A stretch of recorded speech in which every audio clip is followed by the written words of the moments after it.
Hey everyone, it's Phil Swift here, and it's time for me to record my second tier list of the day. This is the hours of sleep tier list, and it is a very interesting, very subjective tier list. It's probably going to cause a lot of controversy because there's going to be a lot of disagreement that has to do with it. Because this is they're very highly personal. I have slept every single one of these numbers amount of sleep, and given that I was just a college student for a year, I have become an expert. Even though I've an expert on sleeping, even though I kind of haven't slept, if you know what I mean.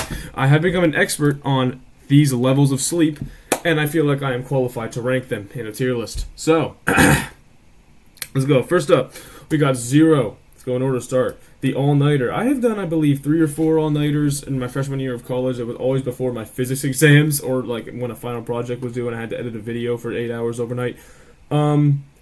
Surprisingly, we're gonna start off with a very interesting ranking. I'm gonna put all-nighters in A. There's one reason for that. Alright? All-nighters. Numbers don't lie. Every single time I did an all-nighter, I had something important due the next day or to take the next day. And every time I did very well on that thing. It didn't matter if I stayed up studying for an astronomy exam, or I stayed up studying for a physics exam, or I did a final project video edit thing, which that happened in the first semester. I always got a good grade. And numbers don't lie. Was I exhausted? A little bit, but honestly less than you'd probably think. And as the year went on, I started to indulge in energy drinks, and that also helped me. So basically just making my heart stop for a temporary happiness and grade boost. Anyway, all-nighters have proven to me that numbers don't lie. So, 0 goes into A tier, because I've had a pretty good experience with all-nighters. Meanwhile, 1 hour of sleep goes into D. Now, the biggest point of controversy with this is that people might think this deserves to go into F. The real reason I'm putting this into D instead of F is because it's simply not enough sleep to have, drifted into any type of REM yet. It's basically a nap. It's like a nap after school. Like you sleep from maybe 4 to 5 in the morning because you feel like you're obligated to. This is probably even less common than all-nighters. Barely everyone ever sleeps 1 hour. I think I might have done it once. But there's really nothing remarkable about it. It's very hard to wake up from. It's stupid. It's bad. 1 hour of sleep is bad. At that point, literally just do an all-nighter. And 2 hours is even worse, because at this point, you have drifted into some sort of REM. 2 hours is one of the hardest sleeps to wake up from, and also you are so dead. You are so, unenergized the entirety of the next day. 2 hours is awful. I think I did this once. I slept from, I went to bed, after sunrise, and then woke up before, my 9 a.m. It was not a pleasant experience, and I do not recommend sleeping for 2 hours. Literally, if you're going to do 1 or 2, just do an all-nighter. 3, on the other hand, we're going to also put into D tier because it kind of, 2 is the child of 1 and 3. 2 bad people bred and made something even worse. 1 and 3 are pretty similar. You're going to be exhausted the entire next day. The start of this is pretty boring because a lot of these are pretty similar except 0. But, this is the right ranking, in my opinion. I think 3 hours is it's just bad. There's nothing really to say about this except it's pretty similar to 1 and 2. 2 is the evil cousin, but 1 and 3 are both also pretty bad. You do not want to sleep anywhere between 1 and 3 hours. Ideally, 4 or more, but you will see where these numbers rank later once you get on the list, so you'll know how much to sleep. Now, next up, 4. This is simply from personal experience. I'm actually going to put 4 into B tier. In my experiences in college, because I really only started sleeping this little in college, me on 4 hours of sleep was a demon.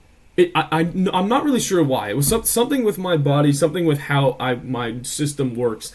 But I was always so energized on 4 hours of sleep. I would wake up, I would go to sleep at 4 and wake up at 8. Or so, no, I wouldn't wake up at 8. That's a lie. I'd go to sleep at 6 and wake up at 10. That's more accurate. And then, I would just get up immediately. I would wake up, my alarm would go off. I'd perk up. I'd be in bed. My roommate would be asleep, so I'd be able to get out quietly, do all my morning routines quietly. But 4 hours of sleep, it always worked for me. I'm not really sure why. But 4 hours of sleep, I learned, was a formula that made sense. So this is kind of the secret number. If you're going to get a very small amount of sleep, aim for 4 hours. If you know you're going to wake up at 8, but you don't want to go to bed before 2, go to bed at 4 instead of 3. That's my advice, because going to bed at 3 will get you 5 hours of sleep. And that is one of the worst experiences you could ever have. 5 hours of sleep is like if all three of these numbers, 1, 2, and 3, like bred with each other, like they partook in incest and bred, and they made 5. 5 is sleep's kryptonite. 5 hours of sleep is like basically you're waking up from hell. There is nothing good about 5 hours of sleep. You will wake up. You will be exhausted. You will feel like you are going to die. You're going to be groggy. Everything is going to be so bright. You're not even going to know where you are. You're going to forget like everything throughout the day. It's awful. 5 hours of sleep is one of the worst experiences anyone could ever have, at least in relation to sleep. Sorry, there's a bunch of ads. I don't know if you can see them because I cropped the OBS thing. But I can't close them because this website doesn't let you not use an ad blocker. Doesn't let you use an ad blocker. Sorry. And when I click the X's, it just brings me to they're just fake X's. It just brings me to the ad. Anyway, 5 hours of sleep sucks. You do not want to do 5 hours of sleep. That is like you are just waking up from hell, really. Next up, you kind of got the neutral zone, 6 hours of sleep. That goes perfectly into C because it's just mid. 6 hours of sleep is probably less than you would like to get or aimed to get, but it's sufficient. It's alright. You know what I mean? You can operate on 6 hours of sleep. You're probably going to get really tired at the end of the day, depending on what you're doing, or just in the middle of the day, and you can take a nap. Naps, by the way, are like the secret to eternal happiness. But yeah, 6 hours of sleep is just kind of like the default. Like for college students, I'm not going to lie. A lot of college students like do 6 hours a night and are fine, and it works.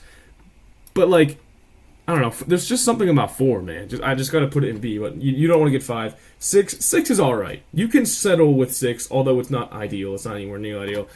7, on the other hand, I put it with 4. I put it in B tier because 7. It's just we're just climbing up the ladder here. It's just a little bit better than 6. It's basically 7 and 6 are pretty similar. I mean, of course, this is kind of a very broad statement, but 7 is just 6 with another hour.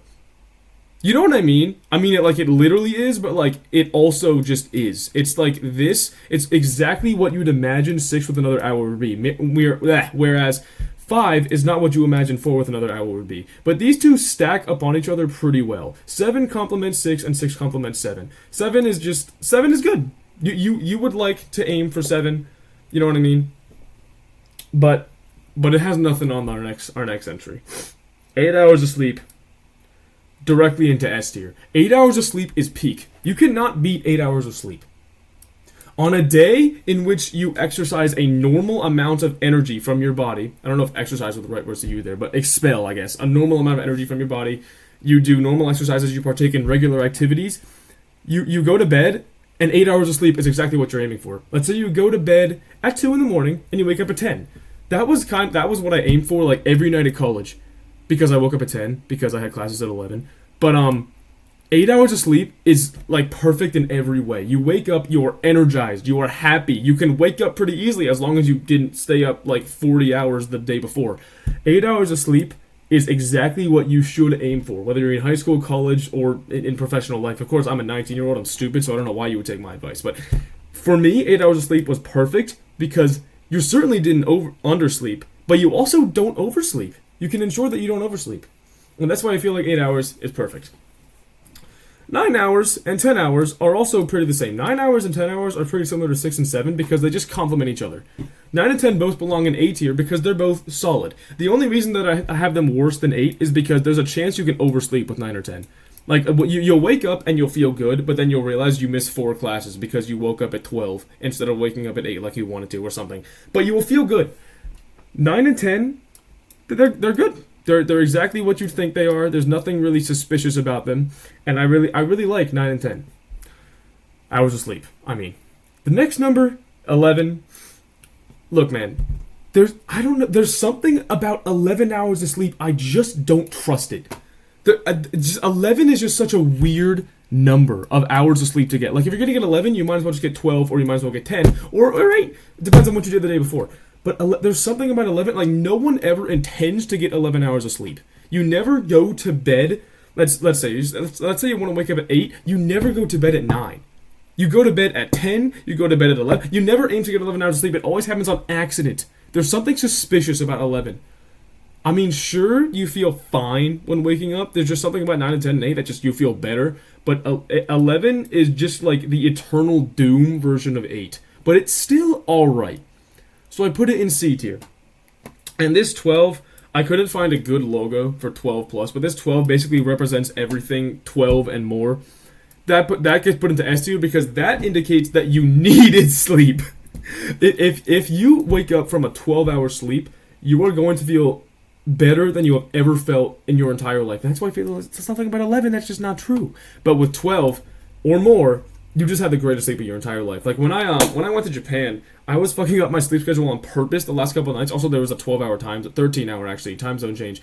But the last 2 nights, I slept like 5 hours combined because I wanted to just go home and sleep and fix my sleep schedule. And it worked. I went home.